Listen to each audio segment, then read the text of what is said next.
ko dito sa labas, kasama ko natin sa Sunshine Cruise. Sabi niya, Shine, it takes me time. Saan siguro yung tuloy? Saan ka tuloy? Dito po yung siguro meron talaga mga tao. Lahat naman ng tao may weakness. So, siguro may kailangan ng asawa. At ako, hindi kasi ginawa ko talaga lahat. Nag-aral ako magluto. Hindi ako marunong magluto kahit before. Naging chef pa ako ngayon. Natuto ako maglinis ng bahay, mag-alaga ng mga bata. I stayed home the whole time just to take care of him and the kids. So, naging dati pumapasok sa isip ko, baka nga may pagkukulang, baka nga may kulang pa ako. Kaya gawa ako ng gawa ng parang Ito ka ba, Jazz? Saan ba ako? Nakabak ng kukulang para mas mapatibay ang ating pagsasama? hindi ko siguro merong mga tao na hindi makalimot sa past ng ibang tao. And he would always tell me na dati kasi akong gold star.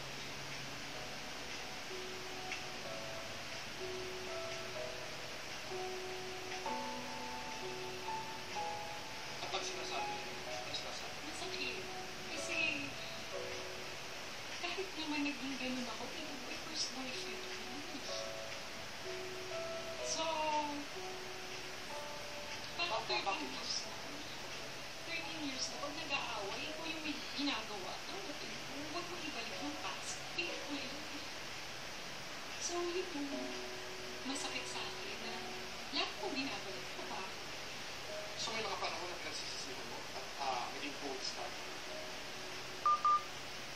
Dahil sa hirap, dahil sa mga naririnig ko, sometimes, na parang why did I do this? I was so stupid. Pero nangyari na yun.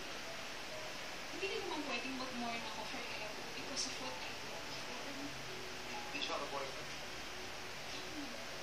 No, kaya nga nakakatawa at nakakagulat nung nag-post siya sa Instagram announcing that I have a boyfriend. And then after that, he deleted it. And now I think he's denying na siya yun. Sabi niya, Instagram daw ng mga anak namin yun. That's not true. Gaano ka-apektado ang inyong mga? Kasi Tito Boy, ako naman, diretso ako sa mga anak ko. Kinakausap ko sila na parang, kasing edad ko lang. And, sila pa nga yung nagsasabi sa akin na, Mom, you deserve to be happy. Sooner or later, I know that you're going to meet someone, and I hope that someone will really love and respect you because you deserve it. What is next? Tito Boy, ngayon, sobra-sobra yung blessings na dumarating sa akin, projects from ABS-CBN. I'm very, Sabi mo nga, wala kang karapatan mag-mourn, mag-reklamo. wala eh. Kasi, bakit ako malulungkot na ang daming blessings na dumarating sa akin ngayon at sa mga anak ko. So, ang priority ko right now is to work, makaipon ng pera, kasi nagre-rent lang kami ng bahay ngayon ng mga bata. Gusto ko silang mabigyan ng maayos na bahay. Bakit ang tapang ka? Dahil nagdarasal ako araw-araw. Dahil alam ko nandiyan ang Diyos para sa akin at mga anak ko. Dahil alam ko wala akong inaapakang tao.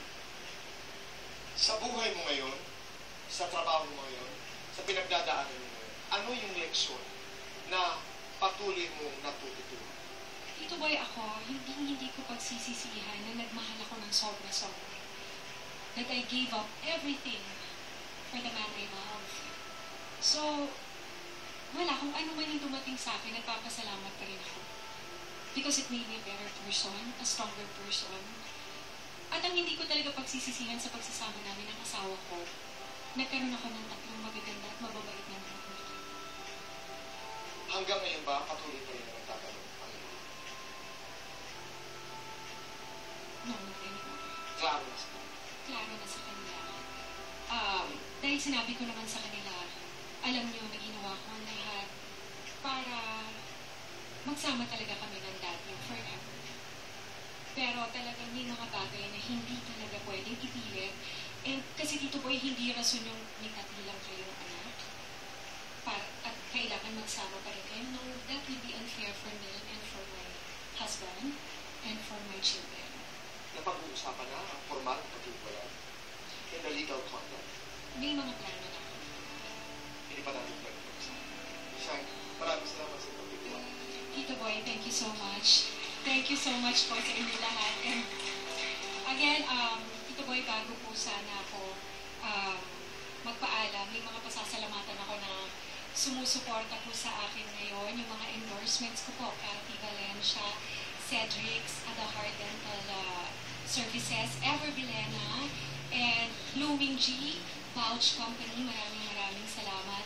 And of course, I'd like to say hi to Tito Alfie Lorenzo, my manager. I love you so much, Tito Alfie. Tito Alfie Thank you so much. Yes. Hi, Tito Alfie. Thank you so much. And abangan niyo po ang huling linggo ng Duhul Buhay. Napakarami pong revelasyon na magaganap. Napakaganda po. Huwag niyo pong iiwan.